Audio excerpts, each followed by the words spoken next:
hari ikibazo cya mbere arabajije ariko kudatekereza ku majyepfo Mama twari kumwe dutekereza ku buryo twarayatekereje si ibyo twaratekereje ariko habaho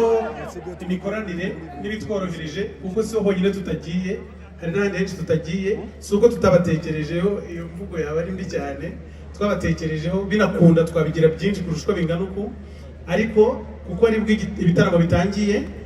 ndabizeza ko umwaka utaha namwe muzaba murimo hanyuma ku muhanzi warunsabye ukuntu agira icyo mbivugaho icyambere duhura dukorana indirimbo ninjye wabigizemo uruhare kandi byabaye mu buryo butunguranye iyo yari support ya mbere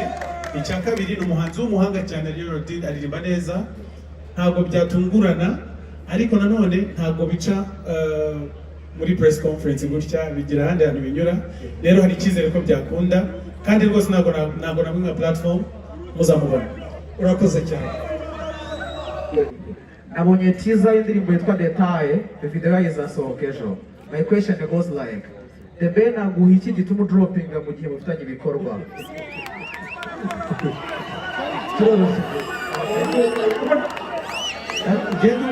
Dumba ikibazo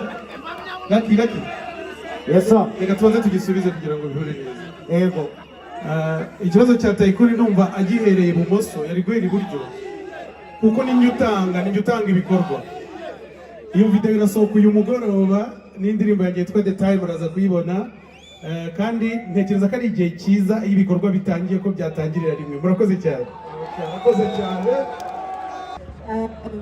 mbere yuko by'icyo mvuga najya ngo maje bashimire of course nari mbaye disappointed kuba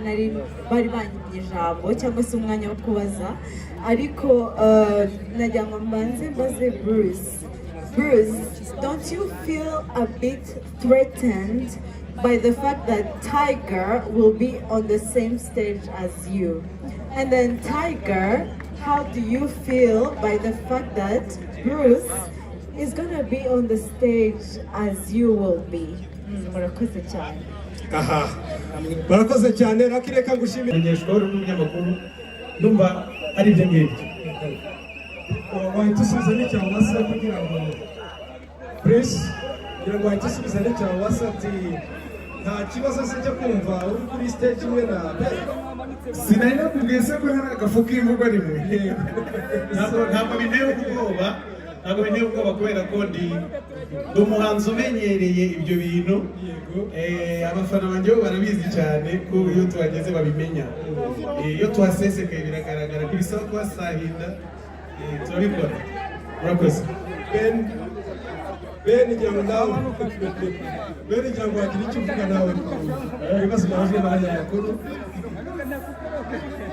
njye nibaza ko nsubije ategusangiye yarabajije nibaza ko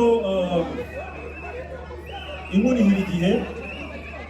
iyi tuwo ngira kubera kuri Musanze no turahera izaba indunduro y'ikintu yo gutandukanya umweru n'umukara ngira amashyi menshi no ku bahanzi bacu hanyuma rero tudatinze Bruce na Ben igihe nari nahaga turimo tuganira mbashimira ku kiganiro cyiza muduhaye mwihangane bambwiye ko mu mbaga dufite ahangaha umwe muri bakuru banyu more than a legend but now an icon of the East African music where he was just here in his own business. He came to learn that his young brothers, they have a function like this one. He said, I can't miss to shake hands with my brothers. Now, please, ndabinginze nimunyemerere maze the icon Jose Chameleone uze hagati y'abarumuna bawe ndabizi ko mvuga Ikinyarwanda ubasuhuze na mukuru wabo.